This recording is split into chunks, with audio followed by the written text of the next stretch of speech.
थाने में बंद गरीब लड़के को पुलिस वाली लड़की अपने घर ले गई। वहां जो हुआ इंसानियत भी रो पड़ी। दोस्तों, ये कहानी है रायगढ़ शहर की, जहां शाम को बाजार में हमेशा की तरह भीड़ थी और उसी बाजार के बीच एक पुरानी फर्नीचर की दुकान थी जहां अर्जुन पिछले कई वर्षों से काम करता था। उम्र करीब 27 साल, स्वभाव इतना शांत कि पूरे मोहल्ले में उसकी मिसाल दी जाती थी। सुबह दुकान, शाम घर और रात को अपने बीमार माता पिता की सेवा, बस यही उसकी दुनिया थी। पिता की कमर कई साल पहले फैक्ट्री में काम करते समय चोटिल हो गई थी और माँ को सांस की पुरानी बीमारी थी। अर्जुन की कमाई ज़्यादा नहीं थी, लेकिन उसने कभी किसी के सामने हाथ फैलाना नहीं सीखा। वह हमेशा कहा करता था कि मेहनत से कमाया हुआ थोड़ा पैसा भी सुकून देता है। उस दिन भी दुकान बंद होने में अभी कुछ समय बाकी था। मालिक ने उसे बाहर रखी कुछ कुर्सियां अंदर रखने के लिए कहा। अर्जुन एक एक कुर्सी उठाकर अंदर रख रहा था, तभी उसकी नज़र सामने सड़क पर खड़े दो युवक पर गई। उसमें से एक बार बार इधर उधर देख रहा था, जबकि दूसरा मोबाइल पर किसी से बात करने का नाटक कर रहा था। अर्जुन ने इस बात पर ज़्यादा ध्यान नहीं दिया। उसे लगा बाजार में रोज ऐसे लोग आते जाते रहते हैं। वह फिर अपने काम में लग गया। उसे क्या पता था कि अगले कुछ मिनट उसकी पूरी जिंदगी का रास्ता बदलने वाला है। उधर बाजार में एक बुजुर्ग व्यापारी बैंक से पैसे निकालकर लौट रहा था। उसके हाथ में एक छोटा सा बैग था। अचानक वही संदिग्ध युवक तेजी से आया, बैग छीना और भाग निकला। बुजुर्ग जोर जोर से चिल्लाने लगे, पकड़ो पकड़ो, चोर भाग रहा है। पूरे बाजार में अफरा तफरी मच गई। लोग इधर उधर दौड़ने लगे। उसी समय गश्त कर रही पुलिस की एक टीम भी वहां पहुंच गई। पुलिस ने चोर का पीछा शुरू किया। चोर भागते भागते उसी दिशा में आया जहां अर्जुन दुकान के बाहर खड़ा था। एक पल के लिए वह अर्जुन के बिल्कुल पास से निकला। अर्जुन कुछ समझ पाता उससे पहले चोर आगे निकल गया। पुलिस भी उसी तरफ दौड़ रही थी।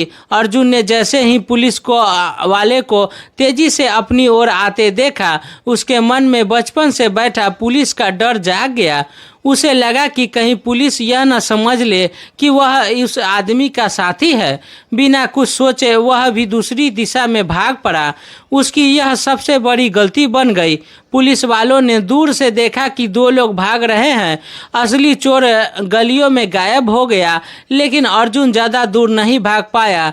रोज मेहनत करने वाला शरीर था, दौड़ने की आदत नहीं थी। कुछ ही देर में उसकी सांस फूल गई, वह रुक गया। अगले ही पल दो सिपाही ने उसे पकड़ लिया। अर्जुन बार बार कहता रहा, साहब मैंने कुछ नहीं किया, मैं तो दुकान पर काम करता हूँ। लेकिन किसी ने उसकी एक न सुनी। पुलिस ने उसे जीप में बैठाकर सीधे थाने ले गई। बाजार के लोग तरह तरह की बातें करने लगे। किसी ने कहा, देखा सीधे बनने का नाटक करता था। कोई बोला, आजकल चेहरे में कौन पहचान सकता है। अर्जुन चुप था। उसे सबसे ज़्यादा चिंता थी कि इस बात की कि अगर यह खबर उसके घर पहुंच गई तो उसके बूढ़े माता पिता सदमे में आ जाएंगे। थाने पहुंचते ही अर्जुन को पूछताछ वाले कमरे में बैठा दिया गया। सामने मेज पर कई फाइलें पड़ी थी और दीवार पर टंगी घड़ी शाम के 6 बजने का इशारा कर रही थी। एक दरोगा ने सख्त आवाज में पूछा, सच सच बता, बैग कहाँ छिपाया है। अर्जुन घबराकर बोला, साहब कौन सा बैग, मैं तो कुछ जानता ही नहीं। दूसरे सिपाही ने गुस्से से कहा, झूठ मत बोल, अगर बेगुनाह था तो भागा क्यों। अर्जुन के पास इस सवाल का जवाब था, लेकिन वह जितना समझाने की कोशिश करता, पुलिस उतना ही उसे झूठा समझती। उसने कांपती आवाज में कहा, मुझे पुलिस से बचपन से ही डर लगता है, इसीलिए भाग गया था। कमरे में मौजूद लोग उसकी बात सुनकर हंस पड़े। एक सिपाही बोला, वाह, पहली बार ऐसा बहाना सुना है। फिर उससे लगातार सवाल पूछे जाने लगे। चोरी किसके साथ की, साथी कौन है, सामान कहाँ रखा है। अर्जुन हर बार यही कहता कि वह निर्दोष है, मगर उसकी बात किसी को सच नहीं लगी। कुछ देर बाद उसे लॉकअप में बंद कर दिया गया। उसके चेहरे पर डर साफ दिखाई दे रहा था। वह लोहे के सलाखों के पीछे बैठकर बस यही सोच रहा था कि भगवान, मैंने ऐसा क्या किया कि मेरे साथ यह सब हो रहा है। उसे अपने पिता की दवा याद आ रही थी। माँ इंतजार कर रही होगी कि बेटा कब आएगा, मगर यहाँ कोई उसकी मजबूरी सुनने वाला नहीं था। बाहर पुलिस वाले अब भी असली चोर की तलाश में लगे थे, लेकिन उनका गुस्सा बार बार अर्जुन की तरफ पर निकल रहा था। शाम धीरे धीरे रात में बदलने लगी। थाने के बाहर अंधेरा उतर चुका था। तभी एक सफ़ेद सरकारी गाड़ी आकर रुकी। उसमें से इंस्पेक्टर नंदिता उतरी। पूरे जिले में उनका नाम एक ईमानदार और सख्त अधिकारी के रूप में जाना जाता था। अपराधियों के लिए उनका स्वभाव कठोर था, लेकिन निर्दोषों के साथ कभी अन्याय नहीं होने देती थी। उन्होंने थाने में कदम रखा था कि लॉकअप की तरफ से आती आवाज़ उनके कानों में पड़ी। उन्होंने देखा कि एक युवक सलाखों के पीछे बैठा है और बार बार कह रहा है कि मैंने कुछ नहीं किया। नंदिता ने पास खड़े हवलदार से पूछा, कौन है यह?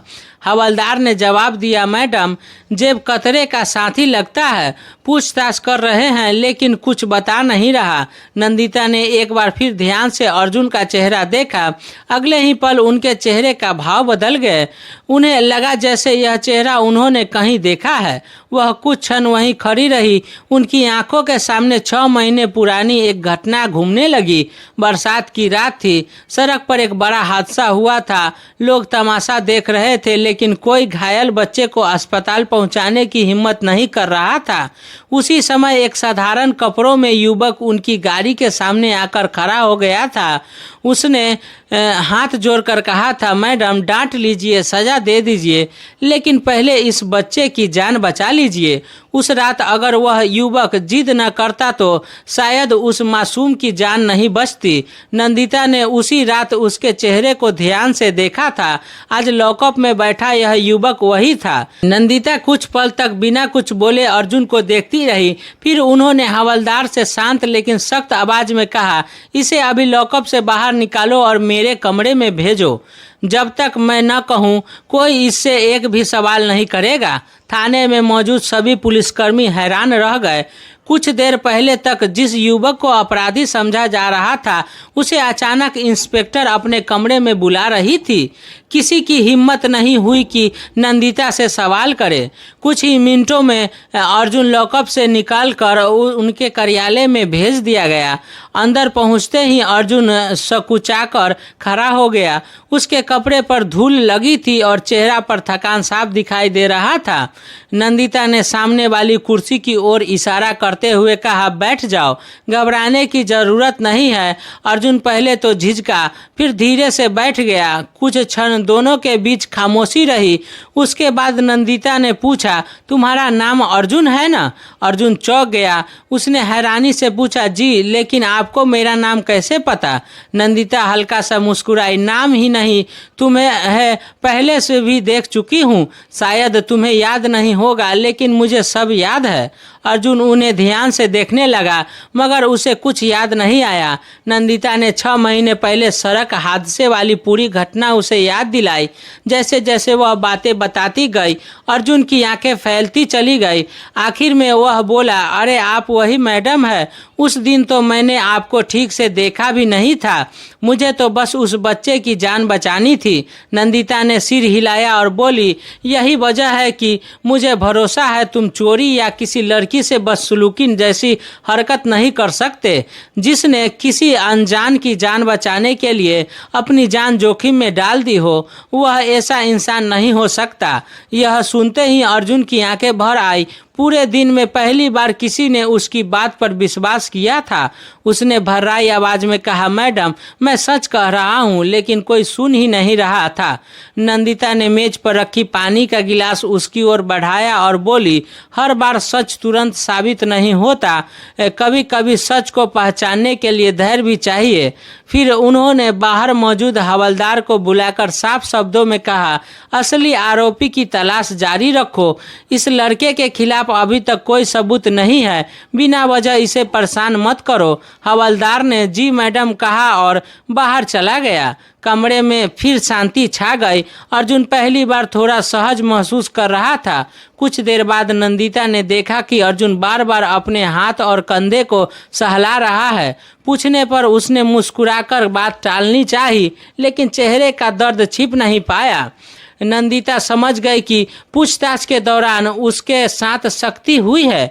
उन्होंने फर्स्ट एड बॉक्स मंगवाया और खुद उसकी छोटी मोटी चोटों पर दवा लगाने लगी। अर्जुन बार बार मना करता रहा, मैडम रहने दीजिए, मैं ठीक हूँ। लेकिन नंदिता ने कहा, गलती हमारी थी, इलाज भी हमारी जिम्मेदारी है। दवा लगाते समय उन्होंने पूछा, घर में कौन कौन है? अर्जुन ने अपने बूढ़े माता पिता के बारे में बताया। यह भी बताया कि अगर वह इस हालात में घर गया तो उसके माता पिता सदमे में आ जाएंगे, क्योंकि दिल के मरीज है। माँ तो उसे जरा सी भी चोट लगने पर पूरी रात सो नहीं पाती। यह सुनकर नंदिता कुछ देर सोचती रही। उन्होंने घड़ी की तरफ देखा, रात होने लगी थी। फिर बोली, आज तुम घर जाना ठीक नहीं होगा। अर्जुन ने तुरंत कहा, तो मैं दुकान पर ही सो जाऊंगा। नंदिता ने सिर हिलाया। दुकान बंद हो चुकी होगी और इस हालत में कहीं भी अकेले रहना ठीक नहीं। अर्जुन असमंजस में बैठा रहा। उसे समझ नहीं आ रहा था कि अब क्या होगा। थोड़ी देर सोचने के बाद नंदिता ने फैसला किया कि उन्होंने कहा, मेरे सरकारी आवास में एक खाली कमरा है, आज की रात वहीं आराम कर लो, सुबह तबीयत संभल जाएगी तो घर चले जाना। यह सुनते ही अर्जुन घबरा गया। नहीं मैडम, लोग क्या कहेंगे? आप अकेली रहती है और मैं। उसकी बात पूरी होने से पहले नंदिता मुस्कुराई। लोगों का काम है कहना, लेकिन इस समय मुझे तुम्हारे घर वाले की चिंता ज़्यादा है। अर्जुन अब भी झिझक रहा था। उसने कहा, कम से कम मैं घर में फ़ोन करके बता देता हूँ कि दोस्त के यहाँ रुक रहा हूँ। नंदिता ने अपना मोबाइल उसकी तरफ बढ़ा दिया। अर्जुन ने अपने पिता से समान आवाज़ में बात की और कहा कि दुकान का काम ज़्यादा होने की वजह से वह एक दोस्त के यहाँ रुक जाएगा। फोन रखने के बाद नंदिता ने बाहर जाकर थाने के स्टाफ को साफ निर्देश दिए कि अर्जुन को किसी भी रिकॉर्ड में आरोपी की तरह न दर्ज न किया जाए, क्योंकि जांच अभी पूरी नहीं हुई है। इसके बाद दोनों थाने के बाहर निकल आए। सरकारी गाड़ी धीरे धीरे सड़क पर आगे बढ़ने लगी। रास्ते में अर्जुन चुपचाप बाहर देखता रहा। उसके मन में बार बार यही सवाल उठ रहा था कि आखिर एक सख्त पुलिस अधिकारी उस पर इतना भरोसा क्यों कर रही है। उधर नंदिता भी गाड़ी चलाते हुए सोच रही थी कि कभी कभी इंसान की पहचान उसके चेहरे से नहीं, उसके एक अच्छे काम से होती है। रास्ते में नंदिता ने गाड़ी एक मेडिकल स्टोर के सामने रोकी। उन्होंने दर्द कम करने की दवा और पट्टियाँ खरीदी। उसके बाद थोड़ी दूर आगे बढ़कर एक सरकारी लाइसेंस वाली दुकान से अपने लिए शराब की एक बोतल भी ले ली। अर्जुन ने हैरानी से उसकी तरफ देखा, लेकिन कुछ बोला नहीं। नंदिता उसकी नज़र समझ गई। हल्की मुस्कान के साथ बोली, कभी कभी बहुत तनाव वाले दिन के बाद मैं थोड़ा पी लेती हूँ, आदत नहीं है, बस कभी कभार। अर्जुन ने धीरे से कहा, मैंने आज तक शराब को हाथ भी नहीं लगाया। नंदिता ने हंसते हुए जवाब दिया, अच्छी बात है, ऐसी आदतों से जितना दूर रहो उतना बेहतर। कुछ ही देर बाद सरकारी गाड़ी उसके आवास के सामने जाकर रुकी। बड़ा सा शांत परिसर, अंदर फैला सन्नाटा और बरामदे में की हल्की रोशनी रात को और भी शांत बना रही थी। नंदिता ने दरवाज़ा खोला और अर्जुन से कहा, आओ पहले आराम कर लो, बाकी बातें बाद में होगी। कहते हुए नंदिता उसे घर के अंदर ले गई। सरकारी आवास का माहौल बिल्कुल शांत था। बरामदे की हल्की रोशनी पूरे आंगन में फैल रही थी। अंदर सिर्फ सन्नाटा था। नंदिता ने अर्जुन को एक साफ सुथरा कमरा दिखाते हुए कहा, आज की रात तुम यहीं आराम करो, सुबह तबीयत ठीक लगे तो अपने घर चले जाना। अर्जुन ने कमरे में नज़र दौड़ाई। वहाँ एक बिस्तर, मेज, कुर्सी और पानी की बोतल रखी थी। उसने धीरे स्वर में कहा, मैडम, आपने मेरे लिए इतना किया, मैं जिंदगी भर नहीं भूलूंगा। नंदिता ने मुस्कुराकर कहा, धन्यवाद की जरूरत नहीं। अगर किसी बेगुनाह के साथ गलती हो जाए तो उसे सुधारना भी हमारी जिम्मेदारी है। इतना कहकर वह अपने कमरे में चली गई ताकि वर्दी बदल सके। अर्जुन अकेला बैठा सोचता रहा कि कुछ घंटों पहले तक वह लॉकअप में बंद था और अब उसी थाने की अधिकारी उसे अपने घर में मेहमान की तरह ठहरा रही है। जिंदगी कितनी जल्दी करवट बदल लेती है, यह बात उसे पहली बार समझ आ रही थी। थोड़ी देर बाद नंदिता साधारण कपड़ों में वापस आई।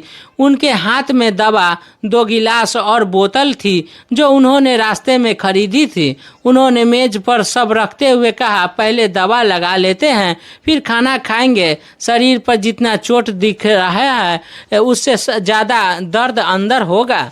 दवा लगने के बाद दोनों खाने की मेज पर बैठ गए। खाना पहले से बना हुआ था।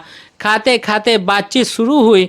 नंदिता ने पहली बार अपने बारे में कुछ बातें बताई। उन्होंने कहा कि पुलिस की नौकरी जितनी बाहर से मजबूत दिखाई देती है, अंदर से उतनी ही अकेली होती है। दिन रात ड्यूटी, लोगों की शिकायत और हर फैसले की जिम्मेदारी इंसान को जल्दी बदल देती है।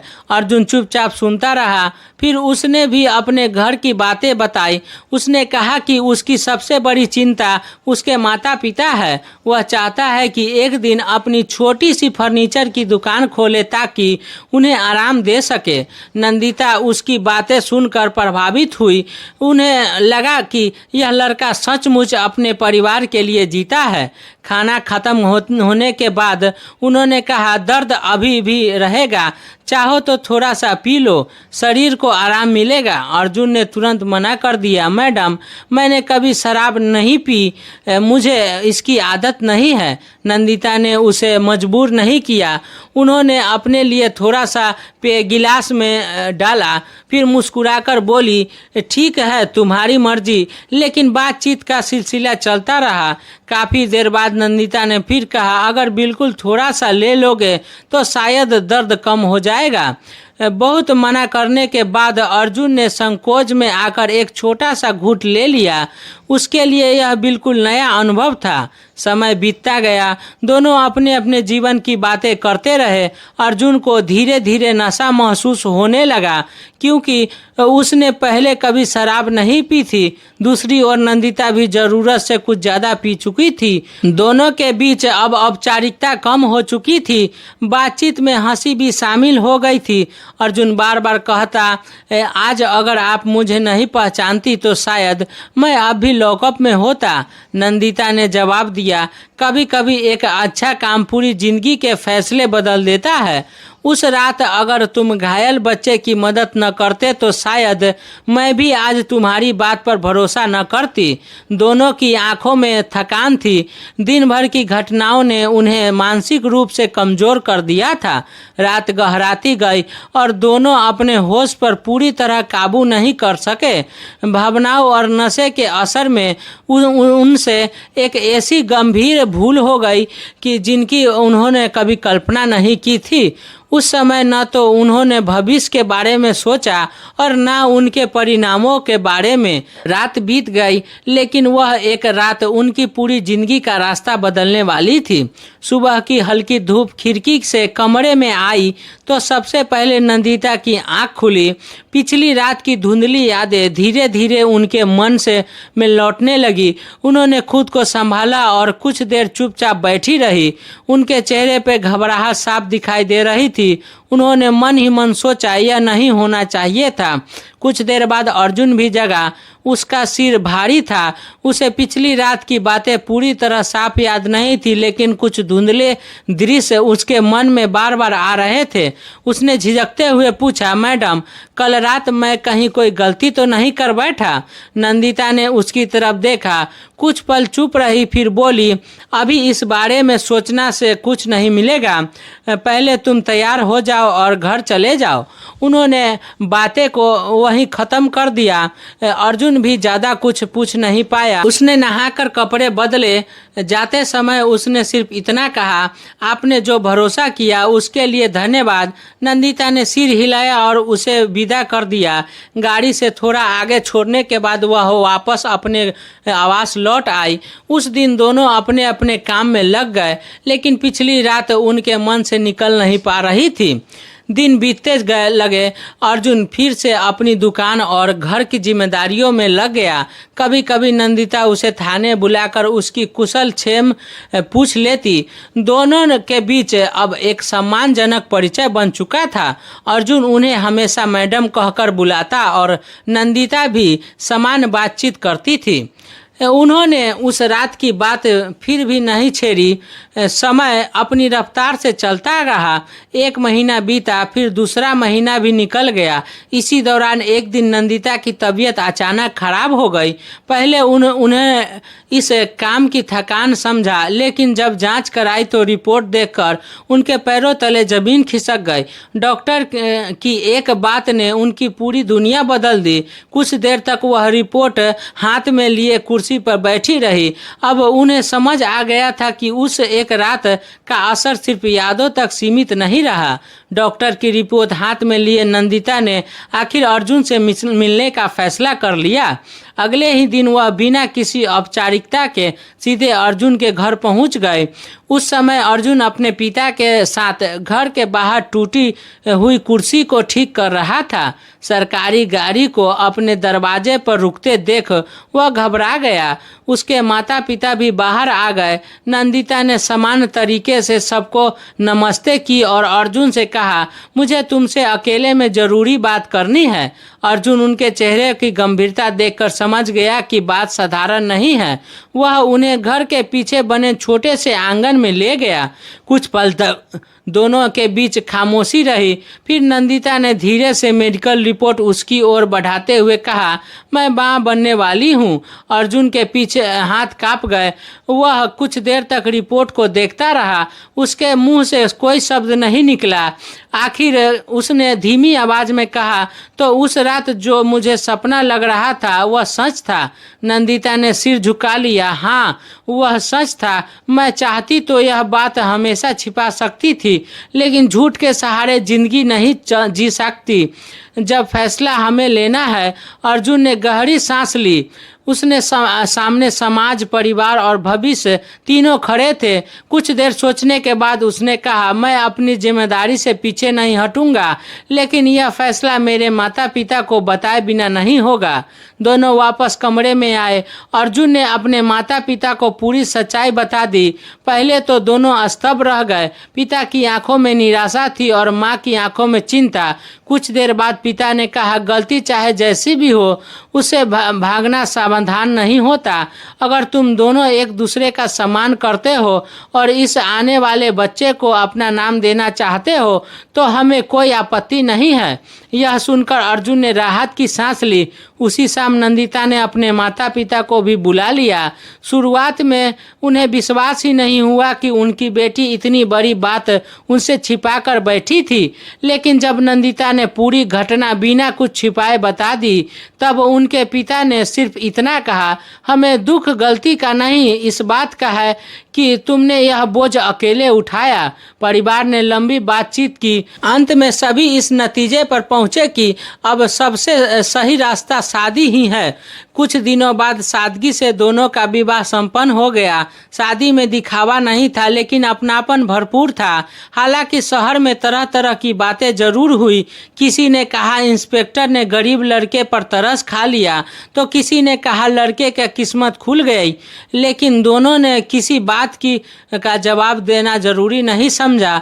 उन्हें पता था कि सच केवल वही जानते हैं जिन्होंने उसे जिया है। शादी के बाद नंदिता ने एक बात साफ कर दी। उन्होंने अर्जुन से कहा, मैं नहीं चाहती कि लोग यह कहे कि तुम मेरी नौकरी के सहारे जी रहे हो। तुम्हें अपने दम पर आगे बढ़ना होगा। अर्जुन भी यही चाहता था। उसने पहले की तरह मेहनत जारी रखी। नंदिता ने उसकी वर्षों की लगन देखकर अपनी बचत से उसके नाम का एक छोटी सी फर्नीचर शोरूम खुलवा दी। अर्जुन ने पूरी ईमानदारी से काम शुरू किया। ग्राहकों से उसका व्यवहार इतना अच्छा था कि धीरे धीरे दुकान चल निकली। कुछ ही वर्षों में वही छोटी दुकान शहर की पहचान बन गई। उसने कई युवकों को रोजगार भी दिया।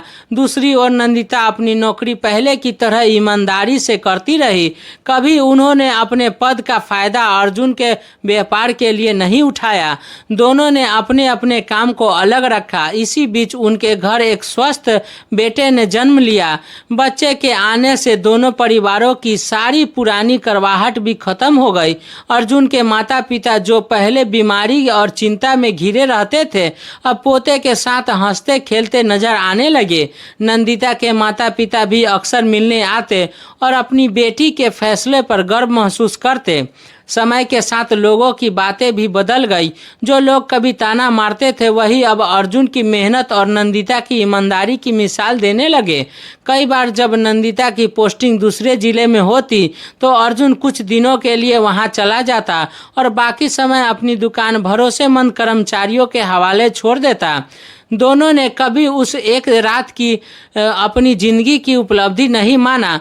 वह हमेशा कहते थे कि वह उनकी सबसे बड़ी भूल थी, लेकिन उससे मुंह मोड़ने के बजाय जिम्मेदारी स्वीकार करना उनकी सबसे बड़ी ताकत बनी। जब भी दोनों पुराने दिनों की बातें याद करते तो एक दूसरे से यही कहते, अगर उस दिन सच बोलने की हिम्मत न जुटाई होती तो शायद आज हमारा परिवार कभी नहीं बन पाता।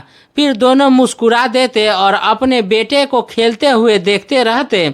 उन्हें समझ आ चुका था कि इंसान की पहचान उसकी गलती से नहीं बल्कि उस गलती के बाद लिए गए फैसले से होती है।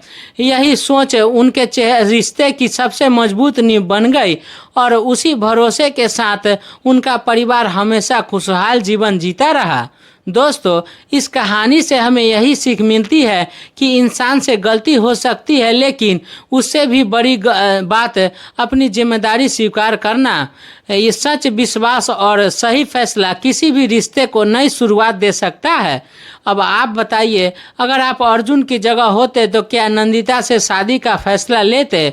और अगर आप नंदिता की जगह होती तो क्या आप पूरी सच्चाई बताकर जिम्मेदारी निभाते या कुछ छुपा लेते? अपनी राय कमेंट में ज़रूर लिखिए। लेकिन इन कहानियों का उद्देश्य केवल आपका मनोरंजन करना नहीं, बल्कि जीवन की परिस्थितियों, रिश्तों, जिम्मेदारियों और सही फैसलों से सीख देने का प्रयास करना है। खैर दोस्तों, अगर कहानी पसंद आई हो तो वीडियो को लाइक करें, चैनल कहानी बाय विवेक को सब्सक्राइब करें और बेल आइकन को ज़रूर दबाएं ताकि ऐसी ही भावनात्मक और दिल को छू लेने वाली कहानियाँ सबसे पहले आप तक पहुँचती रहे। फिर मिलेंगे अगली वीडियो में एक नई कहानी के साथ। जय हिंद, जय भारत।